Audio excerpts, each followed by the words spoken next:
Olá a todos os nossos amigos e telespectadores da Connect TV que estão acompanhando mais o X da Questão, programa semanal que traz os principais temas da política nacional e internacional. E já tenho aqui hoje um time reduzido, nós vamos jogar com um a menos, né? Já que o nosso Silvio Braunat deve estar lesionado, deve estar contundido. Nós vamos começar lá hoje fazendo o papel de extrema-direita, o nosso querido Renato Ferreira. Seja muito bem-vindo, Renato.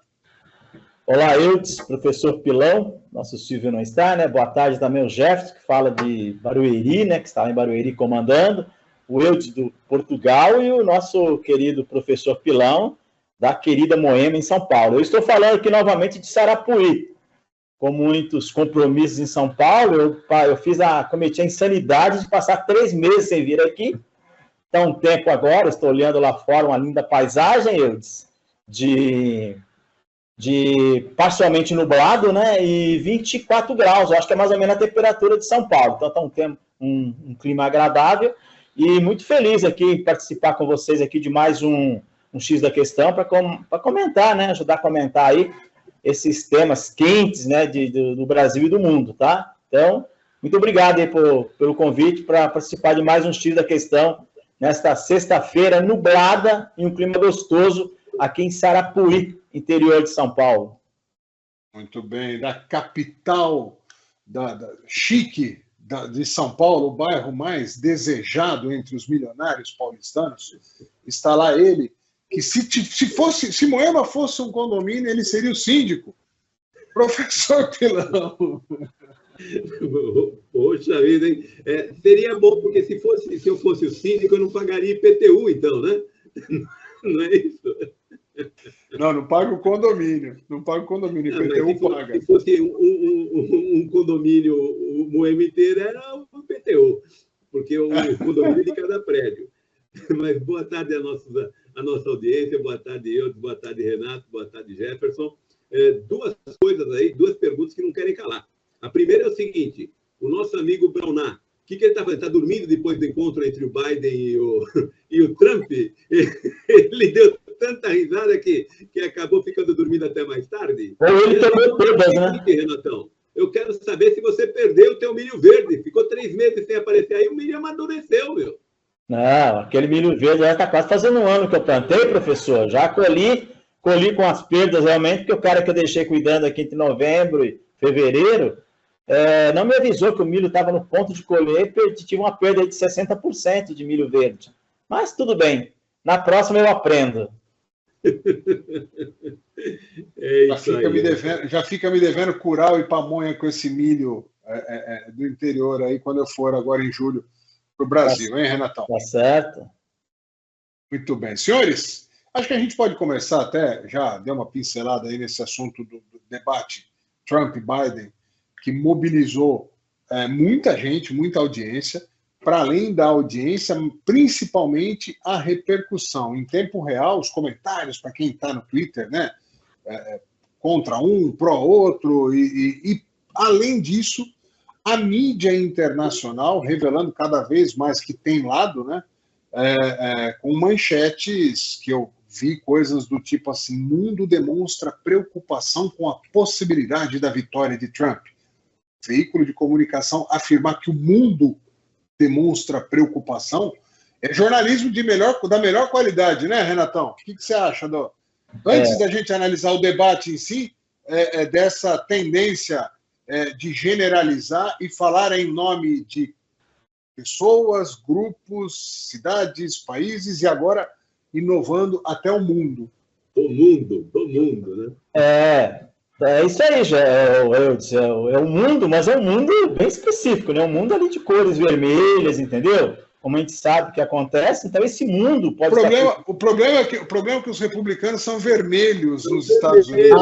Sim, mas o Silvio, né, que não está hoje, já nos explicou lá o vermelho, realmente, os republicanos, lá o azul dos democratas, mas você vê também que as manchetes deram o seguinte, que após o debate de ontem, né, professor, os democratas Então, eles ficaram abaladíssimos, preocupados com a performance do Biden, né? E só eles que estão descobrindo isso agora, né? Porque o Biden, coitado, além do... Isso aqui não é nem um problema de etarismo, mas a gente sabe da idade dele, está muito realmente debilitado fisicamente e mentalmente. Então, fisicamente, ele já caiu, né? Vários tombos, entendeu? Até descendo de avião. E mentalmente, aí as manchetes também deram o seguinte, que o Trump, né, encurralou, né, detonou o Biden, entendeu? Porque o Trump está com muito mais argumentos, é um cara mais, eu acho que articulado, e pela idade realmente do Biden, ele está meio perdido. Eu confesso que ontem eu não vi todo o debate, até porque eu não manjo muito nada de inglês, praticamente, estava vendo em outras emissoras, os comentários, mas eu estava ontem mais preocupado com futebol, né, que o meu São Paulo também, afinal de contas, é um tema mundial. O meu São Paulo ganhou do Criciúma, está voltando aí, entendeu? Para preocupação de muitos outros colegas também, né? Então é o seguinte, mas eu vi parte principalmente quando eles estavam debatendo, acho que ficaram ali uns vários minutos ali, debatendo a política externa dos Estados Unidos. E eu vi ali que o Biden bateu forte, né, no caso da guerra da Ucrânia, que é um absurdo isso, né? Mais de 2 anos, né? Quase 2 anos e meio, já, se eu não me engano, uma guerra ali entre irmãos, uma coisa absurda do Putin, entendeu? Está enfrentando o mundo por causa disso. Fez agora uma visita lá ao ditador, né, da Coreia do Norte, uma coisa meio esquisita também. Então, parece que está meio fora de sintonia o Putin para tratar desses assuntos. E o Biden sendo encurralado ali, principalmente com o Donald Trump, acusando, né, de muito dinheiro que ele tem colocado ali, sem um critério nas palavras do Trump. E dizendo que não sei se vocês perceberam, o Trump falando que acabará com essa guerra mesmo antes de sentar na cadeira de presidente. Mesmo antes. Eu sentar lá como presidente, que eu vou ganhar, eu vou resolver esse problema da Ucrânia ali, muita gente morrendo, segundo ele, com incentivo, né, do Biden, e o Biden, para mim, ficou realmente encurralado.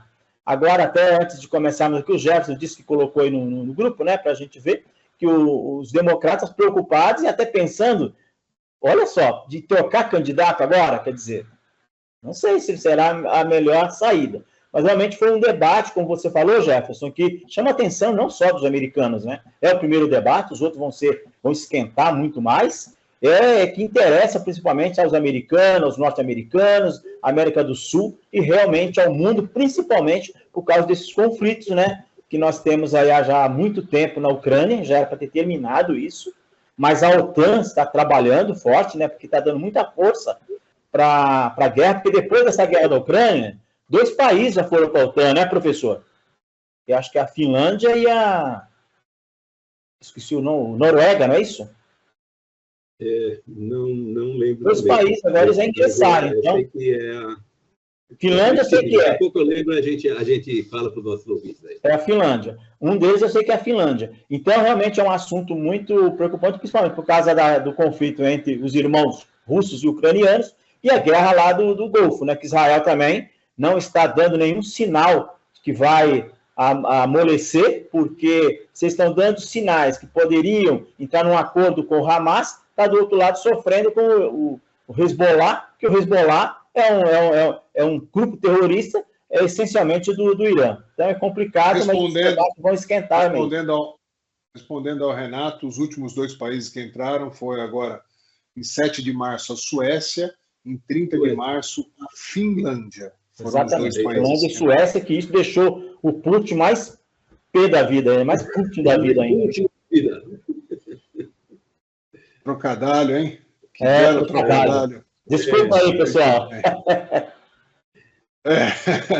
Professor Pilão, sua análise aí, o que você acompanhou, o que você entendeu aí em termos de performance, né? A mídia, de maneira geral, mesmo a mídia que odeia o Trump, não tinha como falar em debate equilibrado ou em momentos brilhantes do Biden, de dar pena ao que aconteceu ontem. E eu vou falar, eu nem acho que o Trump foi tão bem. É que o Biden foi tão assim, foi triste de ver, um presidente de uma potência como os Estados Unidos, um país que reflete aquela história do farol para o mundo, terra das oportunidades, né, um país que é a única grande superpotência que restou dos últimos 80 anos depois da Segunda Guerra, tal, esfarelando em termos de representatividade. Pode falar, professor. É que a gente não tem como negar que a liderança é quem acaba dando o tom da nação, né? E o Biden tem pipocado, que é o termo que o meu amigo Renato disse que assistiu futebol, que a gente costuma dizer no futebol, né? Na verdade, ele não tem tido uma presença de estadista como deveria. Aliás, o Trump falou isso literalmente durante o debate, né? Falou assim, você é muito fraco, o mundo não te reconhece como líder. Falou literalmente isso, quer dizer, não é muito fácil você falar isso para o presidente dos Estados Unidos, né?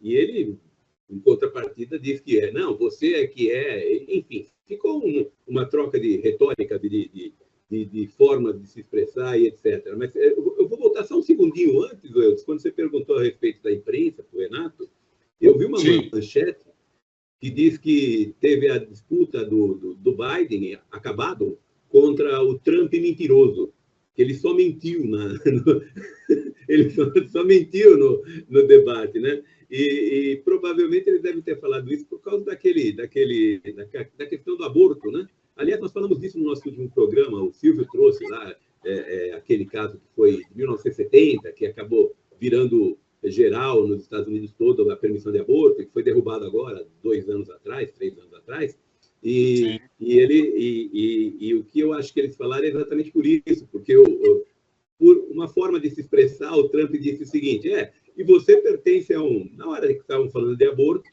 né, que perguntou se o Trump era a favor da pílula do aborto, o Trump vai falar assim, não tenho nada contra a utilização da pílula, mas não sou como vocês que querem abortar crianças aos 9 meses de gestação, vocês estão abortando até criança que já nasceu. Eu acho que é isso que eles devem ter falado, que é mentira, porque claro, que ele quis enfatizar o fato de que ele usou uma hipérbole para reforçar o ponto de vista dele. Isso, e de que o aborto que eles estão pleiteando depois de 22 semanas, como aqui, né, que não deveria ser feito, então já nasceu o menino, vocês ainda estão abortando. E aí falaram que é o mentiroso do debate, mas realmente foi uma surra. Isso não representa muito, mas foi uma surra. Eu fico pensando, eles não tinham que ter feito esse debate agora. Eu não entendi por que os dois comandantes das campanhas toparam fazer. Porque eu acho que é o tipo de debate que os dois perdem. Mesmo que o Trump tenha se saído melhor, esse saiu, ele dá oportunidade para que os democratas repensem a campanha. E repensem, inclusive, o candidato. Então, eu não entendi para que ele quis entrar nessa. Porque, para ele, não mudou nada o quadro, né? E se você for verificar o que foi falado, a gente comentou ainda há pouco aí a questão do exterior, né? Eles falaram de Ucrânia, que se falaria da mesma forma depois. Eles falaram de Gaza, que se falaria da mesma forma depois. O Trump falou do Afeganistão, que é a maior vergonha que os Estados Unidos já passou, né? Em termos de relações exteriores, a retirada lá do Afeganistão. Então, se a gente for verificar, os componentes os componentes lá do debate, eles não mudariam. E eles anteciparam o debate, embora eles façam alguns, né? Mas eles anteciparam o debate. Esse foi um dos mais cedos que foram feitos, pelo menos. Professor. Um dos que foram feitos mais cedo das últimas campanhas. Então, eu acho que não entendi por que os dois toparam. Porque, primeiro, mostrou a fragilidade do Biden. Então, escancarou a fragilidade do Biden. E, em segundo, o Trump permitiu que os democratas, se assim desejarem, tomem alguma outra decisão. Então, achei que não privilegiou ninguém, não beneficiou ninguém. Oi, pois não. Eu acho que é o seguinte, aí é mais por, talvez, imposição aí até dos republicanos, porque você sabe que em nenhum país, quem está no governo, né, eles não gosta de debate. Se o cara que está no governo, eles desejam fugir de debates. E o debate mais cedo agora, por Trump, é melhor que vai mostrando a fragilidade e todas as falhas e fragilidades do Biden. Então, para os republicanos, eu acho que eles só perdem realmente. Mas a eles que não deveriam, né, ter enfrentado um debate assim. Mas lá, como o nosso Jefferson colocou, é tradição, eles fazem debate mesmo, porque logo no primeiro, todo mundo já está comentando a fragilidade do Biden, né? Então, mas alguém tinha dúvida disso? Alguém tinha dúvida dessa fragilidade? Não acredito que tenha. E também não será essa fragilidade que vai derrotar o Biden. Opa. Você está falando de centro-esquerda, de esquerda, que tem um pensamento muito nítido do que desejam e da forma como pretendem fazer. Então, para eles, quem está lá no comando não faz a menor diferença, desde que faça da forma como eles querem. É assim que eu enxergo. Não estou dizendo que o seja, mas a fragilidade não acredito que derrote o Biden, não. Não, porque também você está falando de uma diferença de que idade? 3 anos de idade, 4 anos de idade. Que a CNN tentou, de alguma maneira, deixar isso relevante, né? Teve uma pergunta muito específica, são só 3 anos, mas a questão não é essa, a questão é em que momento cada um está, né? Assim, eu assisti praticamente inteiro o debate, acho que o Trump não fez um debate brilhante, não. É um Trump diferente de 5, 6, 8, 10 anos atrás. É um Trump, sim, envelhecido. É um Trump com algumas dificuldades de linha de raciocínio. É um Trump fugindo das perguntas. Quando perguntou 3 vezes a respeito do que vai fazer em relação às escolas, para os pais que trabalham, tal, ele simplesmente não respondeu. Então, o resultado final está muito mais ligado a um desempenho triste do Joe Biden do que efetivamente de um debate brilhante, eloquente do Donald Trump. A respeito do eu vou acabar com a guerra, que poderia ter sido entendido como, tá vendo, ele é louco, ele vai querer fazer coisa nuclear, qualquer coisa assim, ele ia deixar isso no ar e aí ele corrigiu, que é uma coisa que eu sempre falei. Essa guerra não teria começado com o Trump presidente. Não teria. Simplesmente porque... E eu acho que nem a de Gaza, viu, eu disse. Eu acredito que nem mesmo a de Gaza teria começado. Porque talvez os caras ficam com medo da forma como vem os Estados Unidos para cima. Sim. Porque a hora que você fala que é o Biden que está mandando duas caixas de munição para eles, é uma coisa. Fala, vocês vão encher o saco? Bom, pera um pouquinho só, baixa lá com... Quando você tem os caras ficam quietos. Quando você tem um líder forte, você tem receio. E o equilíbrio geopolítico, com todo respeito a quem quiser falar que é feito com rosas, com acordos bilaterais, com muito amor, ele é feito na base do medo. Medo. Por que a China não invade de vez lá Singapura? Porque ela sabe que, peraí, isso aí vai dar problema, entendeu? Como, né? Os caras medem muito isso, mas peraí. No fundo, ninguém quer a Terceira Guerra Mundial. Esquece, porque não tem desejo de ninguém. A China voando em termos comerciais, dominando o mundo comercialmente, vai querer se meter numa guerra? Evidente que não. Evidente que não. Os Estados Unidos desejam a guerra? Soltar umas biriba aqui e lá é uma coisa, entrar num conflito direto envolvendo o próprio país é outro. O Putin fez isso porque, e não é essa carência de lideranças, ela não está lá nos Estados Unidos. Vamos olhar para o mundo. Quem é o grande líder da Europa hoje? Que você vai falar, o Macron, que não consegue eleger vereador, não consegue eleger síndico de prédio no prédio que ele mora. O grande líder da Europa hoje é o Macron. Aí tem uma tentativa de abafar a Giorgia Meloni da Itália, tem um novo líder aqui em Portugal, que é o Montenegro, né, o primeiro-ministro, só que fragilizado, porque ele não ganhou, ele tem, vamos dizer, 2 oposições aqui, e pior, acabou de apoiar o seu maior rival, Antônio Costa, para ser o grande gestor da Europa. Então, sabe, isso não cai muito bem. Como é que o cara é um grande líder, sendo que ele combateu sempre este cara aqui, é como se fosse... Dá para imaginar, por exemplo, o Alckmin virar vice do Lula? Não, isso não vai acontecer nunca. Pronto, é a mesma coisa. Um primeiro-ministro português do PSD, né, tradicional do PSD, hoje é AD aqui, apoiar para governar a Europa, né, para ser o grande nome da Europa, um adversário político do PS, era impensável. Então, essas fragilidades deixaram Putin muito valente. Agora, eu não tenho dúvida, se o Trump ganhar a eleição, ele vai pegar um avião, vai falar, ô Putin, estou indo aí tomar uma vodka com você. Vai sair de lá, vai passar na Ucrânia, e ele já falou, a Ucrânia foi feita de boba nessa história. Porque todo mundo fez, é isso aí, tem que resistir, vai para cima, defenda. Só que guerra é feita com dinheiro, amigos. Em qualquer época, não é agora. Guerra, todas as guerras, ganhou quem tinha grana para se sustentar. Quem tinha mais grana, além a grana investida de forma adequada. A Alemanha perdeu a Segunda Guerra porque foi esvaecendo a grana, os recursos. Atacou por 2 frontes. Estou fazendo uma análise muito rasa aqui. Mas é isso. E aí a Ucrânia está lá quebrada, morrendo os seus cidadãos o tempo todo.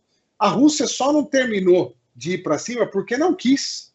Não adianta a gente achar que a Rússia não conseguiu. A Rússia fez só o que ela queria até agora. Tanto que quando ela foi colocada para fora de uma região, ela já voltou. Então, acho que o Trump, só para finalizar, não fez um debate brilhante, mas pontuou em algumas coisas importantes. E no final, eu não sei se vocês viram, parecia uma cena de filme, eles discutindo quem tem o melhor handicap de golfe, e o Biden falando que o outro era gordo, a massa corporal dele era, né, grande, ele não estava tão bem de saúde assim, porque ele estava gordo pela altura dele. Quando eu vi aquilo, eu falei, não, isso é brincadeira, é algum sketch de humor, é realidade virtual, e que, de certa forma, deixa assustado, né, que no mundo nós tenhamos, no mundo ocidental, lideranças, inclusive o Trump, que eu gosto, tão frágil, e do lado de lá, amigo, nós temos um Xi Jinping que não entra nesse tipo de conversa. Wilds, estava falando de lideranças aí? Com esse não é bom se meter, não. Com esse é só foco. É assim, ó, não dá ponto sem nó, não faz investimento sem saber onde que é o retorno, não manda dinheiro sem mandar o contrato junto, onde compra a alma de quem está do lado de lá. E outro dia até falei uma coisa assim, eu sou tão a favor da liberdade, que eu sou a favor que os chineses têm que ser livres para escolher até se manter numa ditadura. Eu acho que a China, se você tirar o Xi Jinping e vamos fazer eleição, ela esfarela. Tem muita gente, tem muita boca, não tem estrutura para lá, se não for, entre aspas, na porrada, como é na porrada. Se não for na porrada, vira um conflito interno, aquilo lá se desfaz. Então, eu acho que os chineses têm até a liberdade de falar, a gente quer... Ah, o outro fazendo piada aí do Corinthians. Agora o áudio vazou, ô Jefferson? Agora... então deixa eu explicar para o pessoal de casa. O Jefferson fica falando só na nossa orelha aqui no ponto, aí ele falou, é igual o Corinthians. O que tem... Quem perguntou para falar de futebol agora, Jefferson? Não vamos falar de Corinthians, vamos falar de guerra, que está muito mais divertido. O Edson, você estava falando de lideranças aí, falou e citou o Macron. Eu acho o Macron um dos líderes mais fracos do mundo, né? Apesar de estar lá na França, porque olha o desespero dele com a derrota nas eleições para o Parlamento Europeu.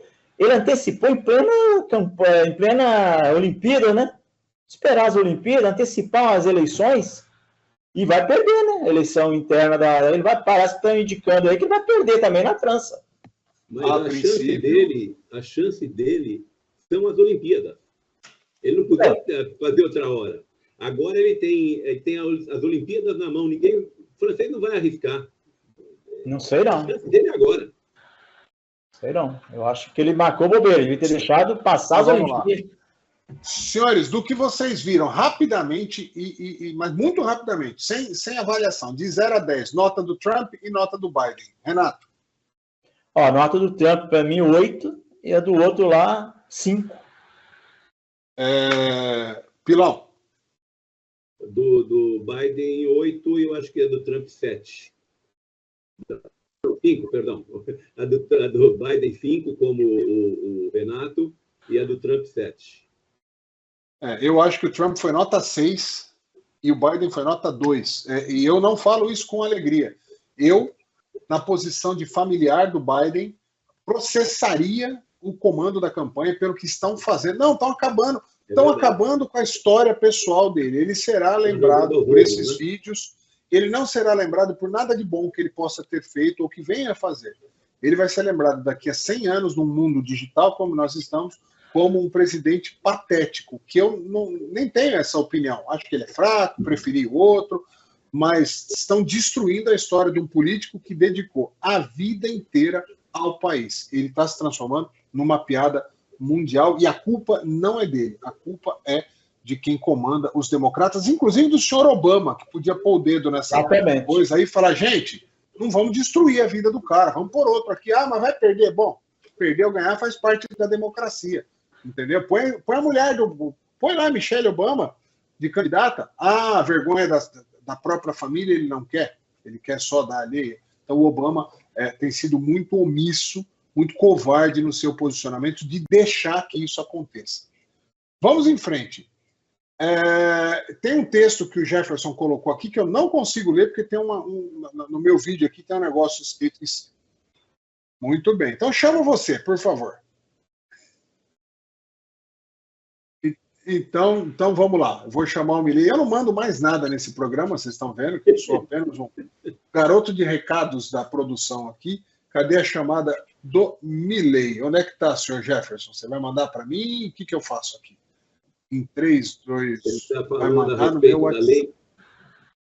Ele está falando a respeito da lei que foi liberada lá na Pode mandar. Ah lá, já está aqui. Congresso argentino aprova definitivamente o pacote de reformas de Milei. A vitória do presidente no parlamento acontece após meses de debates. Essas reformas do Milei, que foram primeiro tratadas, e eu sempre falo da imprensa, né? Foram tratadas como patéticas, uma piada, nossa, só coisa que vai prejudicar o povo argentino, e aí seguido de, tá vendo, a inflação aumentou, o desemprego aumentou, tá vendo? Faz 3 meses que ele está lá e a Argentina não está no primeiro mundo, né? A culpa sempre virou do Milei. A gente já viu esse filme no Brasil. Mas teve muito truncamento dentro do parlamento argentino para que isso fosse aprovado e, em definitiva, agora foi. Professor Pilão, esse liberalismo meio caótico dessa figura que é o Javier Milei, passando esse pacote, a gente começa aí sim a ver de verdade alguns resultados na economia argentina ou ainda demora muito? Não dava para ser uma outra forma de fazer nada lá, não. Tinha que ser meio louco mesmo. Eu acho que não tinha outra alternativa. E eu entendo que eles elegeram o sujeito certo nesse momento, porque do jeito que vinha, não iria mudar nada se continuasse com o mesmo tipo, né? A lei aí a que a gente está se referindo, olha o nome da bichinha, ó. Lei de base e pontos de partida para a liberdade de argentinos e a medida de leis fiscais paliativas e relevantes. O tamanho do nome da lei. E essa lei aí... Não tem carajo no final? Carajo não, ele não colocou.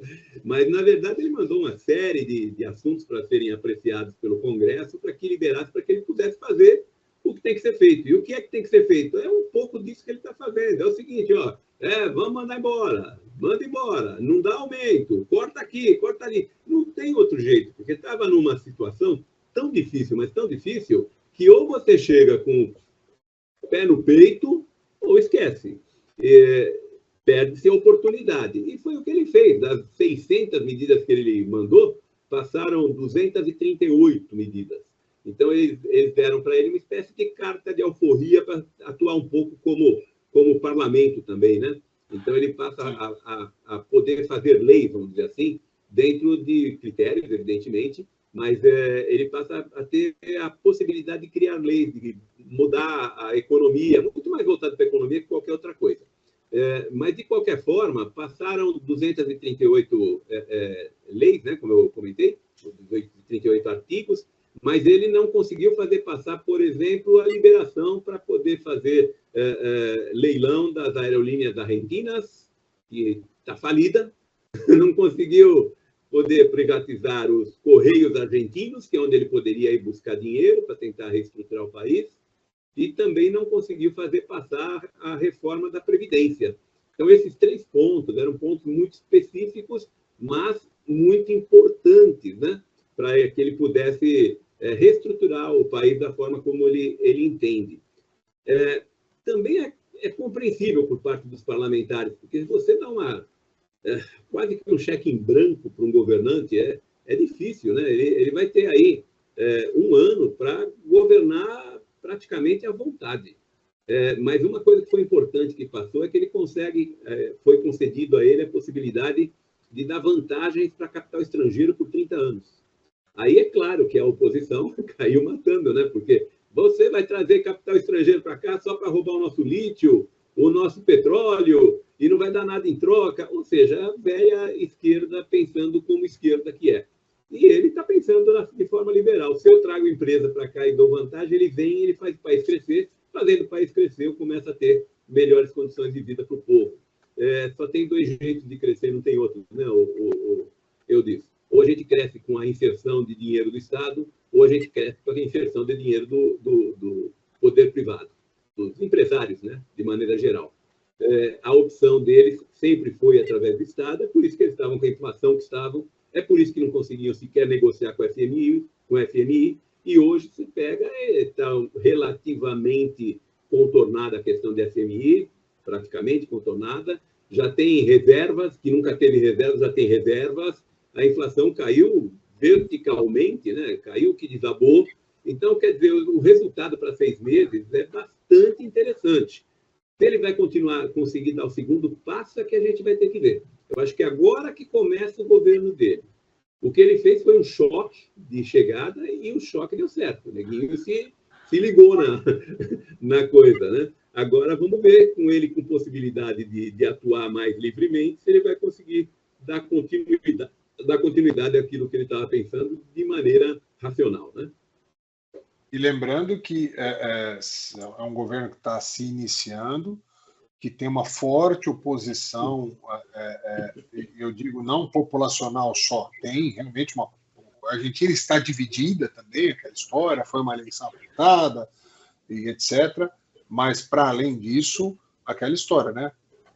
Os sindicatos, o pessoal da educação, tem os nichos que a esquerda domina, fizeram muito barulho, dificultando a governabilidade. Mas quando você entra para ver as manchetes a respeito da Argentina, parece que, assim, não, em 6 meses ele não resolveu o problema da Argentina, é sinal que ele é pior do que quem estava, né? Normalmente é essa a conotação. Renato, Javier Milei, agora, com esse momento, né, onde ele consegue passar um pacote, pelo menos das medidas mais importantes, a Argentina dando alguns sinais, né, da redução da inflação, melhorando o déficit público, essas coisas. Você acha que a Argentina volta a ser, de verdade, um player importante para as Américas aqui, posto que, principalmente, é um país que tem uma população respeitável, são 45 milhões de pessoas, é um mercado que, com certeza, interessa a grandes players do mundo.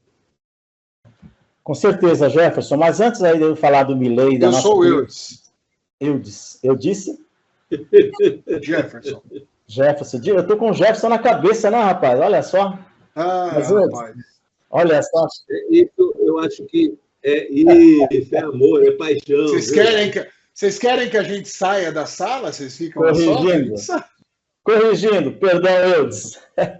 Mas antes de falar do Milei, da nossa querida Argentina, eu não estou louco ainda de querer comparar Sarapuí com a Moema aí do professor Milão, nem com a Algarve, né, do Eudes. Mas olha aqui, ó, vê se dá para vocês verem aí a paisagem minha aqui. Bonita. Tá certo? Dá para ver, sim. E aqui tem ar puro, viu? Viu? Mas é o seguinte, a Argentina, né, que até há poucos anos aí realmente era era um país desenvolvido, né? Até eu acredito que acho que a primeira vez que eu estive na Argentina, acho que foi em 2012, ali a gente podia ver lojas que lembravam realmente lojas europeias.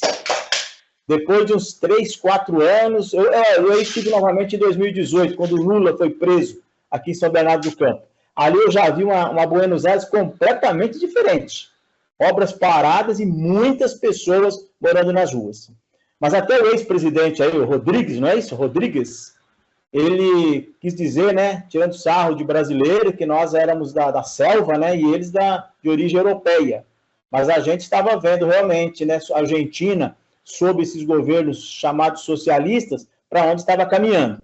E como bem disse o professor, só mesmo uma pessoa com o estereótipo de meio louco para enfrentar ser presidente da Argentina. E o Milei, eu não tenho dúvida que ele está colocando a Argentina nos trilhos e vai melhorar muito agora com esse pacotão aprovado. Porque se não foram aprovados os principais, lá como o professor pontuou aí, das aerolíneas argentinas, mas ele dá um passo muito importante, porque agora ele vai ter condições de governar com capital estrangeiro e depois, meu amigo, que começar a entrar capital estrangeiro, empregos e as pessoas melhorarem de vida novamente, aí o Congresso não vai ter jeito, vai aprovar as outras medidas, entendeu? De um presidente capitalista que vai mudar. Vai mudar, porque esse negócio de socialismo aqui na América do Sul estava levando todo mundo à bancarrota, né? Não viu aí a Bolívia recentemente, agora, aí, até com ameaça de golpe, realmente? Então, a Argentina estava caminhando para ser uma Venezuela gigante, e com o Milei a coisa vai melhorar. Eu acredito, como você perguntou, ele está no caminho certo, porque a vitória do Milei, todos nós lembramos aqui, deixou a esquerda, principalmente as esquerdas da América do Sul, desorientadas. A nossa esquerda aqui do Brasil já estava contando, né, que a vitória, com a derrota do Milei. Mandaram para lá dinheiro, muito dinheiro, mandaram um marqueteiro para lá, e o Lula teve que engolir aí a vitória do Milei.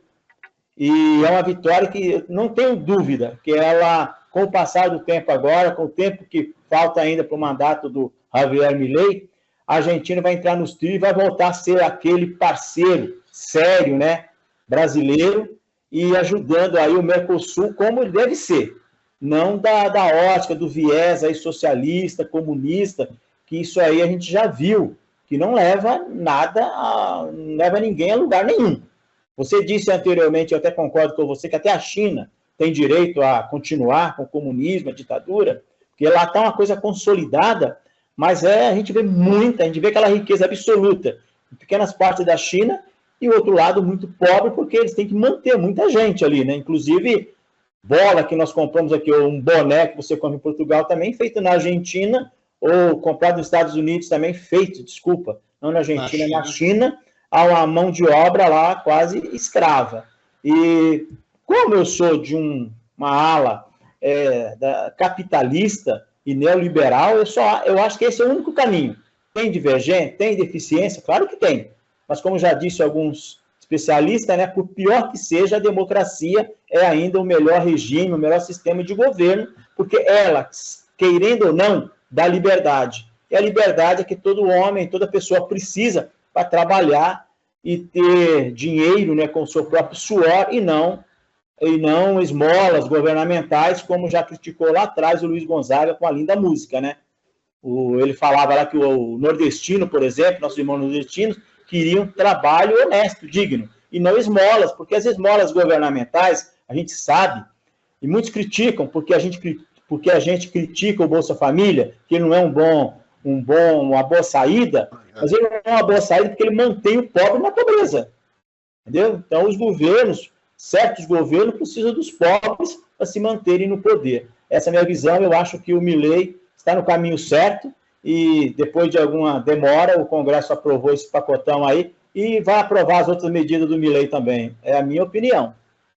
Só quero fazer duas observações. A primeira delas é sobre esse desespero que os países de esquerda da América do Sul tiveram realmente quando viram que o Milei poderia levar, que a princípio ele era tirado meio como um cabo da Ciolo, era uma piada, isso aí não vai dar nada, e de repente o cara foi crescendo, quando eles viram, é aquela história que quem conhece de política sabe muito bem, né?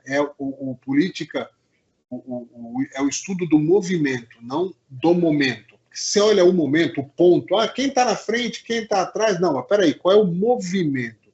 E quando eles descobriram que aquele movimento não dava mais para ser parado, eles estavam desesperados, mandaram marqueteiro, mandaram dinheiro, começou a imprensa brasileira bater no Milei, tratar ele de maluco, falar que quem ia governar era o cachorro, a alma do cachorro dele, aquelas maluquices todas. Então, por que esse desespero? Porque países próximos facilitam a comparação. Se você vê uma Argentina sair do buraco e começar a produzir em 10 anos, as coisas melhoraram muito, e o Brasil foi ficando para trás, ou o contrário, você tem a prova dos 9. Por quê? São países geograficamente próximos, com populações com costumes similares, com as mesmas ou muito similares dificuldades, por exemplo, de transporte, de se conectar com o mundo, de importação, de exportação. Então, o quesito comparação fica muito, muito claro. Porque sempre que a gente tenta comparar qualquer coisa do Brasil ou da Argentina, que você fala, não, mas lá na Grécia é diferente. Mas lá na Grécia é comunidade europeia, lá é diferente. A gente fica refém de uma verdade, que são as diferenças culturais e os momentos históricos de cada lugar. E completando, eu sempre acho que a América Latina deveria, a América como um todo, os Estados Unidos, na minha opinião, falha nesse quesito. O dia que entenderem que a América como um todo e tem 1 bilhão de mercado de consumo, são 1 bilhão de pessoas que moram entre lá, começando no Canadá e chegando lá no finalzinho na Argentina. 1 bilhão. Sabe quanto que tem de população a comunidade europeia? 440 milhões. A Europa como um todo, 700. Ou seja, como mercado consumidor, gente para comprar, para adquirir produtos, para adquirir serviços, para fazer a roda girar, tem muito mais. E com um espaço de crescimento muito maior. Na América Latina, as pessoas precisam de tudo. Precisam de moradia, de saneamento básico, de cultura, precisam de tudo. É tudo muito escasso. Na Europa, tem muita coisa que não precisa mais. Entendeu? O poder histórico, aquisitivo das pessoas já proporcionou algum conforto. Então, o dia que a América Latina, comandada pelos Estados Unidos, obrigatoriamente comandada pelos Estados Unidos, se entender como uma força só, de norte a sul, acho que é uma virada histórica que vai trazer talvez centenas de anos de prosperidade para esses países mais pobres, como Honduras, como Haiti, como Bolívia, como Guatemala, que são países que o fato da pessoa ter um prato de comida na mesa é um luxo. Eu acho que você pode, inclusive, Eudes, você pode se candidatar a SECOM, no lugar do Pimenta, porque você está com o discurso do Lula, é tudo que ele quer, né? É tudo que ele quer. Claro que ele sabe que não vai conseguir passar da América Central, mas tudo que ele está fazendo é tentar juntar a parte de baixo, né? O grande problema é que você tem que escolher entre ser a cabeça dos pobres ou o traseiro dos ricos, né? E ele está escolhendo ser a cabeça dos pobres, mas ele está juntando, está tentando juntar todo mundo. Deixa eu só fazer uma observação, antes de você mudar de assunto. Que draga que está o mundo, né? Nós acabamos de falar agora há pouco Biden versus Trump. Agora a gente fala do maluco do Milei. E a coisa não está boa, né? E fala do Lula, que acabou de cumprimentar o Biden Acabou de sair aqui na imprensa que Lula cumprimenta Biden e dá o seu apoio. Cumprimenta pelo debate. Coitado do Biden. Estamos ruim, né? Pelo amor de Deus, hein? Coitado do Biden. Uma vez um filósofo chamado Romário falou, até de uma maneira desrespeitosa, de um gênio chamado Pelé, a seguinte frase: Pelé calado é um poeta. Acho que a gente pode replicar isso a respeito do nosso molusco de estimação. É verdade. O que ele tem feito de mal para o Brasil, falando, não é pouco, né? Ontem, não sei se você viu aí na Europa, não sei se nossa audiência aí da Europa viu, mas ontem nós tivemos novo aumento do dólar por causa do nosso amigo Lula falando de novo, né? Então, é duro. A gente tentar levar um país para frente com um sujeito falando as besteiras que ele fala não é uma coisa muito simples, não. Ontem bateu a 5,52. Um dólar, R$ 5,52. Na última semana, euro? Cerca de 20%, alguma coisa Professor, para quem trabalha aí recebendo em dólar, tá bom, né? Tá bom, para quem recebe em dólar. E só uma palhinha a respeito ainda dos países aqui, eu acho o seguinte, passa muito essa harmonia da América Latina, principalmente a América do Sul, quando a Argentina e o Brasil estiverem numa mesma linha. Porque sempre está um governo totalmente de esquerda lá e um totalmente de direita aqui. E isso pode começar a mudar em 2026, viu? Por exemplo, se o Trump for eleito lá, o Milei ainda vai ter mais 2 anos, não é isso? Dependendo do desempenho dele, pode ser reeleito ou colocar um da linha dele. E aqui no Brasil a mesma coisa, porque eu vejo com muita dificuldade o Lula emplacar em 2026, hein?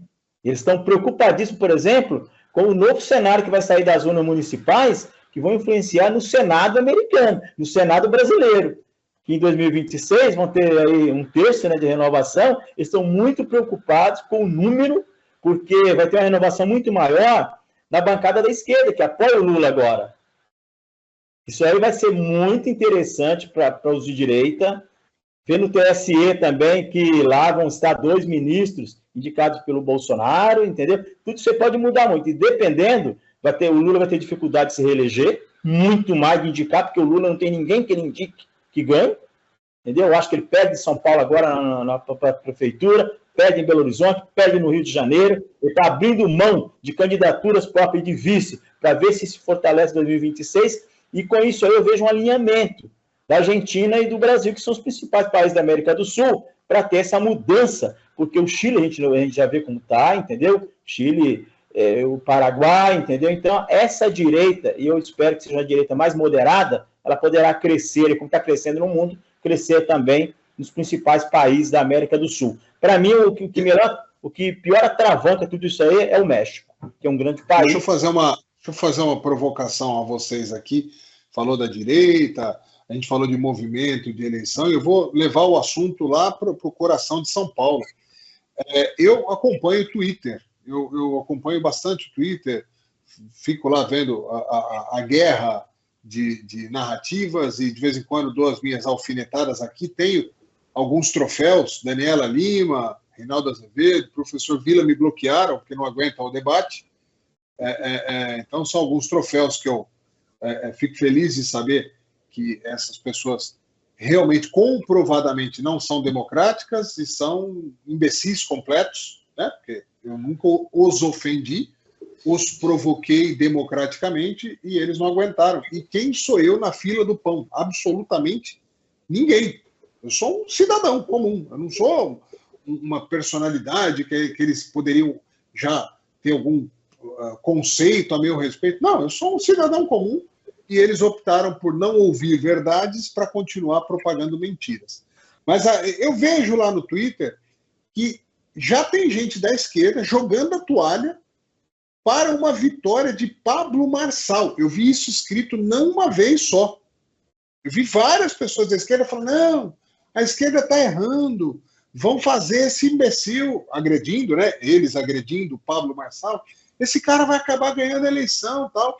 Muito cedo, eu acho, né? Por um desespero desse. Como é que vocês estão sentindo aí essa história desse player Pablo Marçal nesse jogo pesado que é a disputa da capital? Você tem mais você tem mais um player que também está crescendo muito, que é o Datena.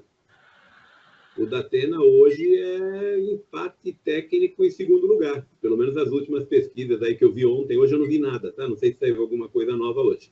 Mas até ontem o Datena estava empatado em segundo lugar. Aliás, não estava empatado em segundo lugar, havia um triplo empate técnico. É isso aí.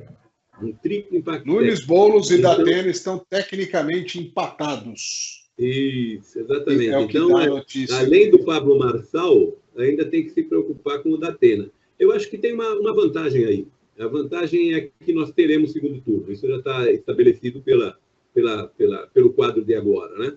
E provavelmente também uma outra coisa que deve acontecer é que deve minguar a candidatura de menor expressão, a Tabata, por exemplo. O Kim já foi rifado, o partido dele já declarou apoio ao Ricardo Nunes, não vai dar legenda para ele. Exatamente. Eu ia falar que o outro era o Kim, e a moça lá do Novo. A moça do Novo, eu vi uma entrevista dela como pré-candidata, ela é muito boa, danada, eu não lembro o nome dela. Maria Helena. Hã? Maria Helena. Maria Helena. Ela é muito boa, danada, viu? Mas ela não tem força política para isso e nem o partido tem para carregar.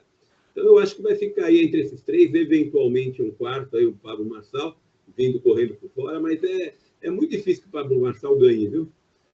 Talvez o que vai acontecer é que vai diluir tanto esses votos e o segundo turno a gente não vai ter nem ideia do que pode acontecer com o Boulos, que eu acho que é um que passa, e o outro, provavelmente, o prefeito.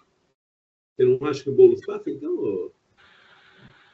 Ricardo, eu vou deixar o Renato falar primeiro. Renato, o Boulos está no segundo turno ou não? Quem? Boulos. O Boulos eu acho que vai realmente ter, concordo com o professor, vai ter segundo turno entre o Nunes, o atual prefeito, e o Boulos. O Datena eu não acredito, esse aí é um cavalinho paraguaio que entrou aí agora no PSDB, mas não vai dar, apesar de estar na frente da Tabata, já está até cantando de galo aí, chamando agora a Tabata para ser vice dele. Mas a minha análise que eu faço aí dos últimos acontecimentos para a capital de São Paulo é que o prefeito Ricardo Nunes, ele saiu na frente indicando vice. O Melo, não é Melo Moraes, é Melo alguma coisa, o ex-comandante da Rota. Então, isso aí chama por quê? Porque esse rapaz, ele fez um bom papel na Rota e vai para o tema segurança. Entendeu? Hoje, uma das principais preocupações do eleitor, não só o eleitor paulistano, mas o eleitor da Grande São Paulo e do Brasil, é o fator segurança. E eu acho que eles emplacaram primeiro aí, colocando o vice, entendeu? E que o Boulos não indicou ainda, vai tentar aí alguma coisa. Ah, não, o vice dele é a Marta Suplicy, né? Foi a primeira. E eu acho que aí foi um retrocesso do PT. A Marta Suplicy, que saiu do PT, falando mal do PT. Aí ela volta lá para o local do crime, né? Parodiando aí o nosso Alckmin. Ela voltou à cena do crime. Depois que fala tanto, que credibilidade. Eu vi essa mulher falando outro dia numa propaganda eleitoral do PT. Para mim, o PT perdeu o tino da coisa. Eles estão querendo chamar o PT aí para São Paulo, como as obras aí anunciadas e colocadas em prática já pelo governador Tarcísio, como se fosse coisa do PT.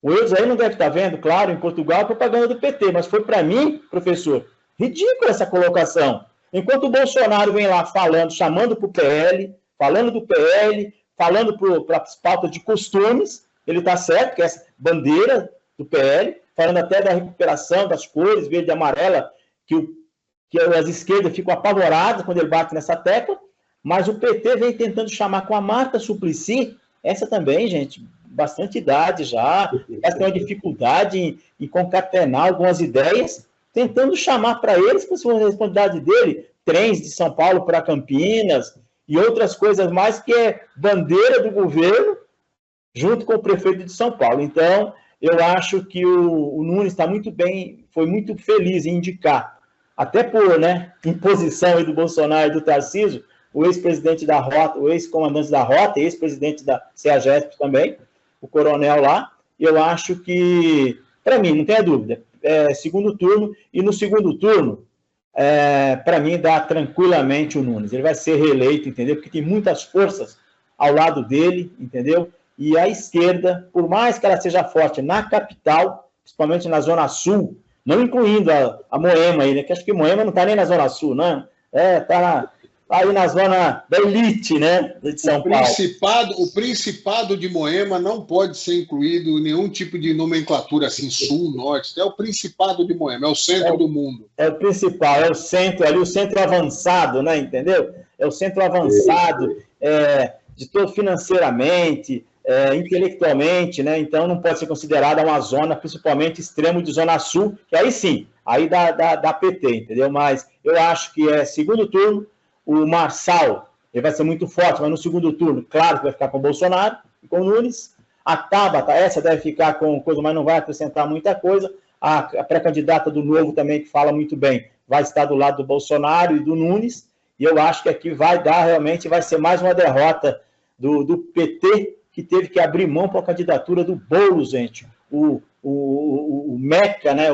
O invasor aí, né? O maior invasor de propriedades alheias. Esse aí não vai ter apoio nenhum aí no segundo turno. Eu só quero divergir de vocês de dois temas aqui. Nós estamos falando aqui dos 4 que lideram a candidatura. Nós temos Ricardo Nunes, péssimo comunicador. Nós temos Guilherme Boulos, com todos os estigmas que ele carrega da história pessoal dele e do seu partido, que eu acho que eles têm uma limitação problemática para eles, tá? E aí nós temos um Datena, que é um comunicador espetacular, a gente pode gostar, não gostar, que é um comunicador espetacular, mas que já tem, principalmente, ele tem, assim, as pessoas o conhecem, não precisa apresentar quem é o Datena. Então, ele já pulou de 4%, se não me engano, que ele estava na primeira, que, não sei se vai, tá para 17%, ou seja, o fato de ser conhecido ajuda muito.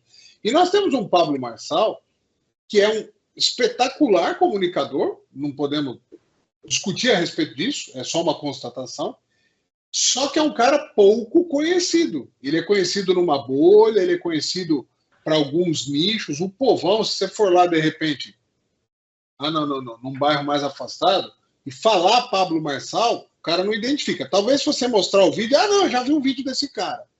Mas ele ainda tem margem de crescimento, porque ele tem recall nenhum ainda nesse meio da política. Exatamente. E, principalmente, se os 4 forem para debates, que eu sei o que vai acontecer, vão tentar não colocar o Pablo Marçal, porque o partido dele não garante a participação, mas, eventualmente, eles 4 participando, aí, quer que eu fale? Está zerada a partida, é quem for bem nos debates.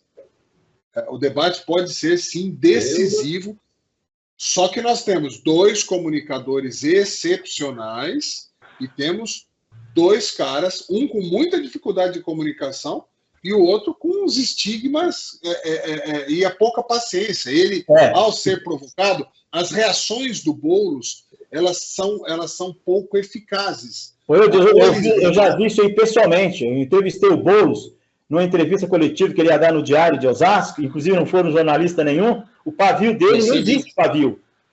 E só acrescentando, a Tabata é muito boa comunicadora também. A Tabata é, mas ela não... E eu adoro a Tabata. Acho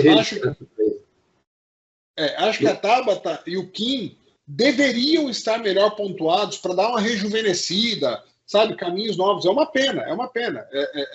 Acho que é ruim para São Paulo que esses 2 candidatos, Kim Kataguiri e Tabata, e até a Maria Helena, do Novo, que eles não tivessem melhor pontuado. Seria um frescor muito importante para o debate político no Brasil, mas entre eu querer e acontecer tem uma distância, como diria o comendador, lá, esqueci, fenomenal, né? Fenomenal.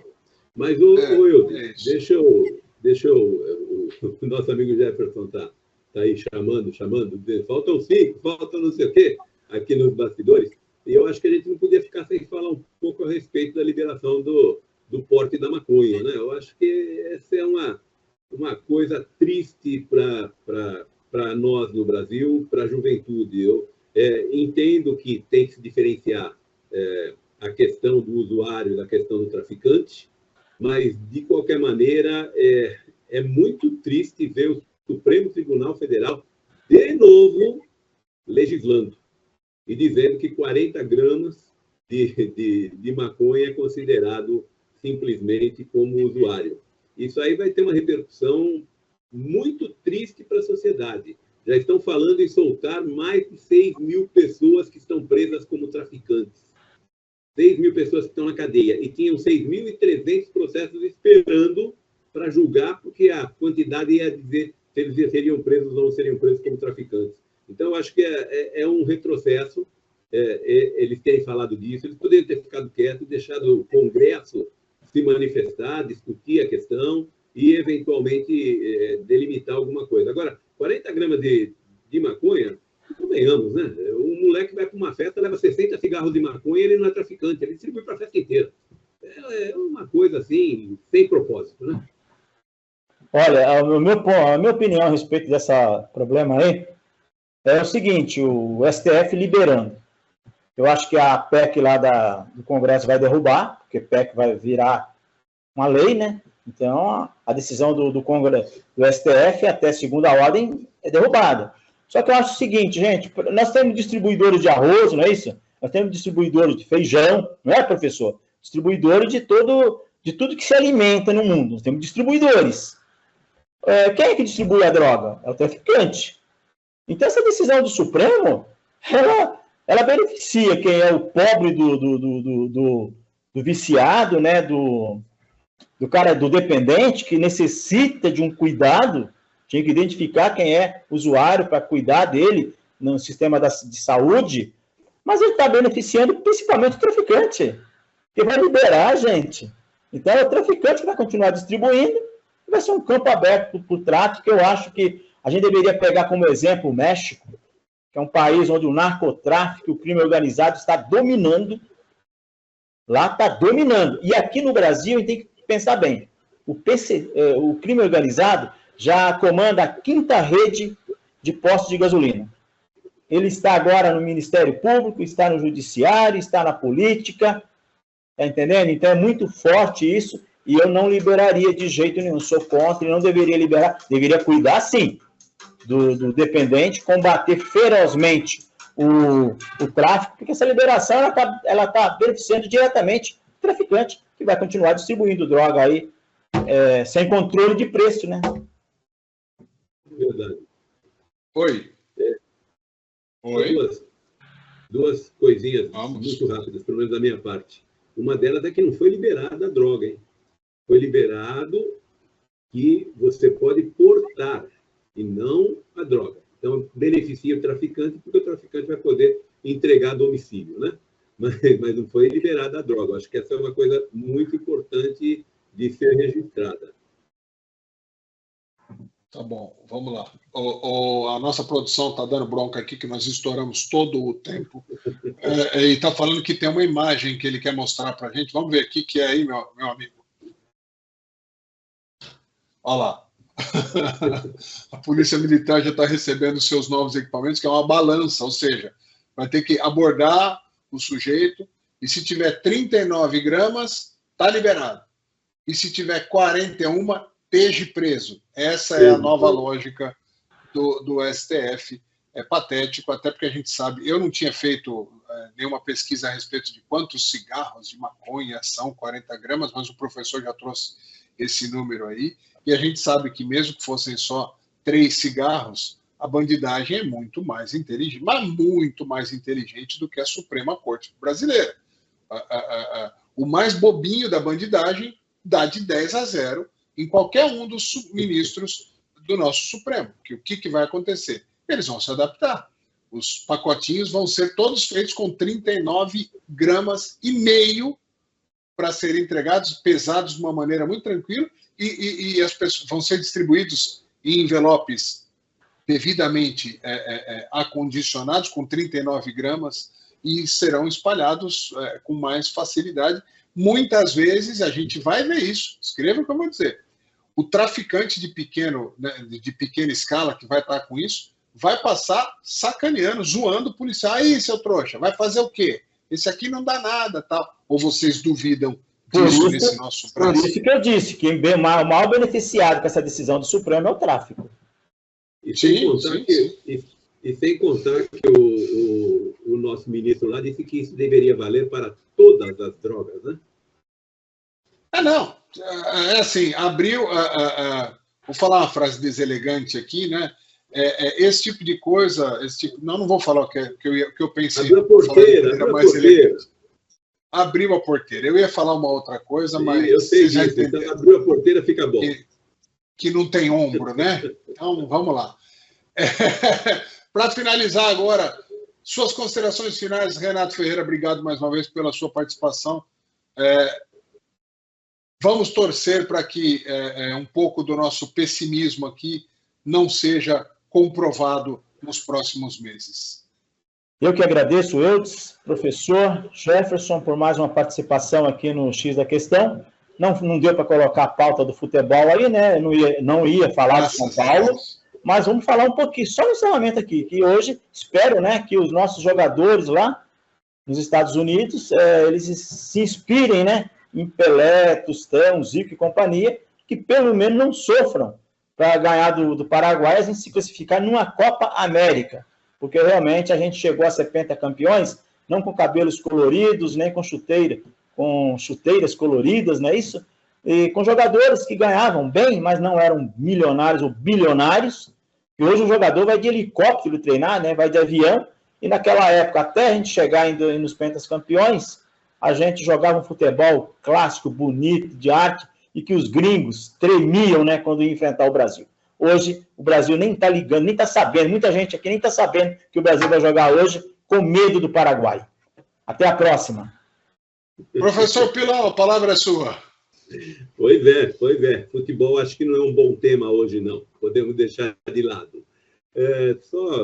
Eu disse que tinham duas coisas a respeito ainda da maconha, é que já era distinguido, né? Ou seja, não se criou nada, já era distinto o que é traficante e o que é usuário. Então, não mudou nada. A única coisa é que eles estabeleceram a quantidade.